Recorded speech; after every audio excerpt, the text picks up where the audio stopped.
अध्याय 15 आरंभ। नारदीय कीर्तन पद्धति। श्री चोलकर की शक्कर रहित चाय, 2 छिपकलियाँ। पाठकों को स्मरण होगा कि छठे अध्याय के अनुसार शिरडी में रामनवमी उत्सव मनाया जाता था। ये कैसे प्रारंभ हुआ और पहले वर्ष ही इस अवसर पर कीर्तन करने के लिए एक अच्छे हरिदास के मिलने में क्या क्या कठिनाइयाँ हुई, इसका भी वर्णन वहाँ किया गया है। इस अध्याय में दासगणों की कीर्तन पद्धति का वर्णन होगा। नारदीय कीर्तन पद्धति। बहुधा हरिदास कीर्तन करते समय एक लंबा अंगरखा और पूरी पोशाक पहनते हैं। वे सिर पर पेंटा या साफी बांधते हैं और एक लंबा कोट तथा भीतर कमीज, कंधे पर गमछा और सधेव की भांति एक लंबी धोती पहनते हैं। एक बार गांव में कीर्तन के लिए जाते हुए दासगणु भी उपयुक्त रीति से सज धज कर बाबा को प्रणाम करने पहुंचे।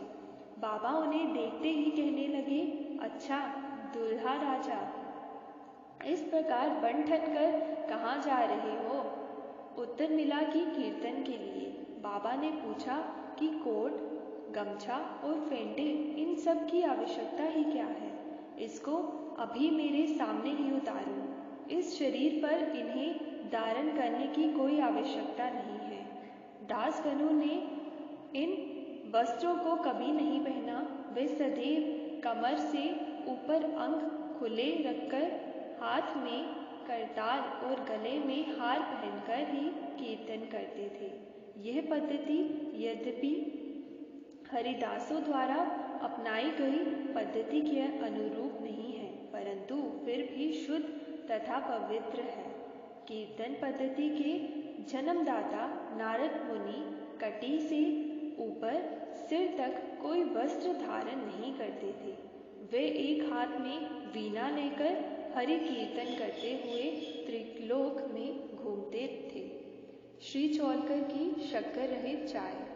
बाबा की कीर्ति पूना और अहमदनगर जिलों में फैल चुकी थी, परंतु श्री नाना साहिब चांदोलकर के व्यक्तिगत वार्तालाप तथा दासगणों के मधुर कीर्तन द्वारा बाबा की कीर्ति कोंकण, बम्बई प्रांत में भी फैल गई। इसका श्रेय केवल श्री दासगणु को ही है। उन्होंने अपने सुंदर प्राकृतिक कीर्तन से बाबा को घर घर पहुंचा दिया। श्रोताओं की रुचि प्रायः भिन्न भिन्न प्रकार की होती है।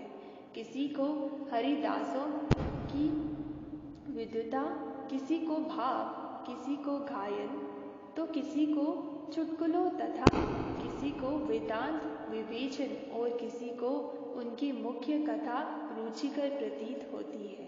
परंतु ऐसे विरले ही हैं जिनके हृदय में संत कथा या कीर्तन सुनकर श्रद्धा और प्रेम उमड़ता हो।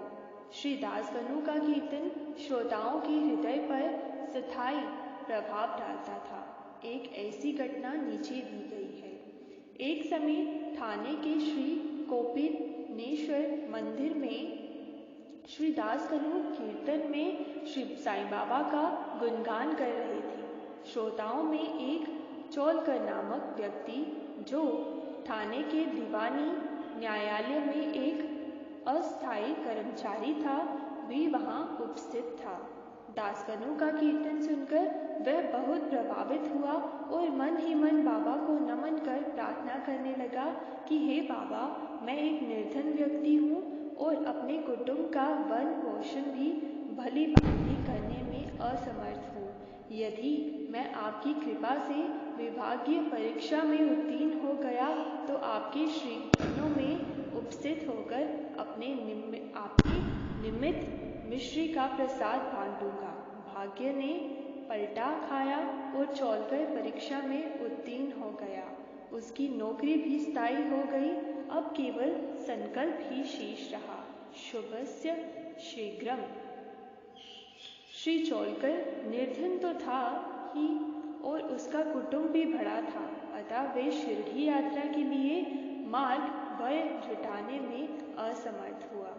ठाणे जिले में एक कहावत प्रचलित है कि नाने गाट ना गाट वे सह्याद्री पर्वत श्रेणियां कोई भी सरलतापूर्वक पार कर सकता है, परंतु गरीब को अंबरे घाट ग्रह चक्कर पार करना बड़ा ही कठिन होता है। श्री चोलकर अपना संकल्प शीघ्र पूरा करने के लिए उत्सुक थे। उसने मितव्ययी बनकर अपना खर्च घटाकर पैसा बचाने का निश्चय किया।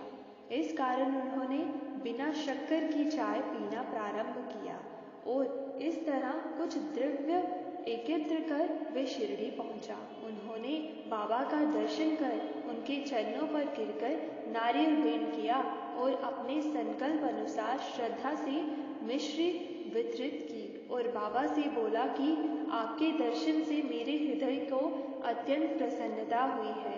मेरी समस्त इच्छाएं तो आपकी कृपा दृष्टि से ही उसी दिन पूर्ण हो चुकी थी। मस्जिद में श्री चोलकर का आतिथ्य करने वाले श्री बापू साहेब जोग भी वहीं उपस्थित थे। जब वे दोनों वहां से जाने लगे तो बाबा जोग से इस प्रकार कहने लगे, अपने अतिथि को चाय के प्याले में अच्छी तरह शक्कर मिलाकर देना। इस अर्थपूर्ण शब्दों को सुनकर श्री चोलकर का हृदय भर आया और उसे बड़ा आश्चर्य हुआ। उनके नेत्रों से अश्रुधाराएं प्रवाहित होने लगी और वे प्रेम से विह्वल होकर श्री चरणों पर गिर पड़े। श्री जोग को अधिक शक्कर सहित चाय के प्याले अतिथि को दो। यह विचित्र आज्ञा सुनकर बड़ा कौतूहल हो रहा था कि यथार्थ में इसका अर्थ क्या है। बाबा ने उन्हें संकेत किया था कि वे शक्कर छोड़ने के गुप्त निश्चय से भली भांति परिचित हैं। बाबा का ये कथन था कि यदि तुम श्रद्धापूर्वक मेरे सामने हाथ फैलाओगे तो मैं सदैव तुम्हारे साथ रहूंगा। यद्यपि मैं शरीर से यहाँ हूँ, परंतु मुझे 7 समुद्रों के पार भी घटित होने वाली घटनाओं का ज्ञान है। मैं तुम्हारे हृदय में विराजित तुम्हारे अंतरस्थ ही हूँ, जिसका तुम्हारे और तथा समस्त प्राणियों के हृदय में वास है। उसकी ही पूजा करो। धन्य और सौभाग्यशाली वही है जो मेरे सर्वव्यापी स्वरूप को परिचित है। बाबा ने श्री चोलकर को कितनी सुंदर तथा महत्वपूर्ण शिक्षा प्रदान की। 2 छिपकलियों का मिलन। अब हम 2 छोटी छिपकलियों की कथा के साथ ही यह अध्याय समाप्त करेंगे। एक बार बाबा मस्जिद में बैठे थे कि उसी समय एक छिपकली चिक चिक करने लगी। कौतूहलवश एक भक्त ने बाबा से पूछा कि छिपकली के चिकचिकाने का क्या कोई विशेष अर्थ है? ये शुभ है या अशुभ? बाबा ने कहा कि इस छिपकली की बहन आज औरंगाबाद से यहाँ आने वाली है, इसलिए ये प्रसन्नता से फूले नहीं समा रही है। वे भक्त बाबा के शब्दों का अर्थ न समझ सका, इसलिए वे चुपचाप वहीं बैठा रहा। इसी समय औरंगाबाद से एक आदमी घोड़े पर बाबा के दर्शनार्थ आया। वह तो आगे जाना चाहता था, परंतु घोड़ा अधिक भूखा होने के कारण बढ़ता ही न था।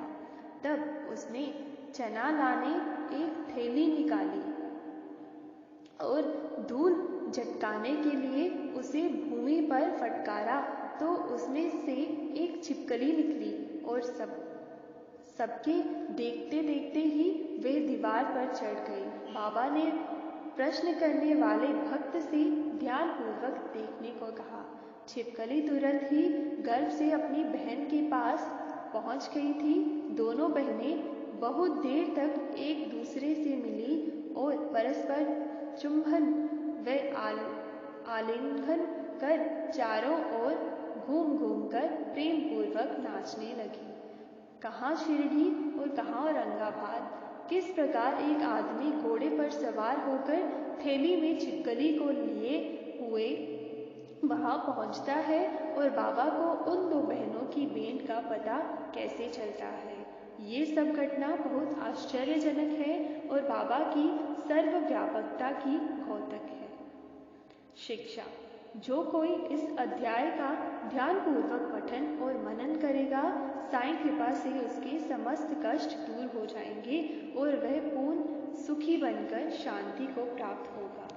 बोलो श्री सच्चिदानंद सद्गुरु साईनाथ महाराज की जय।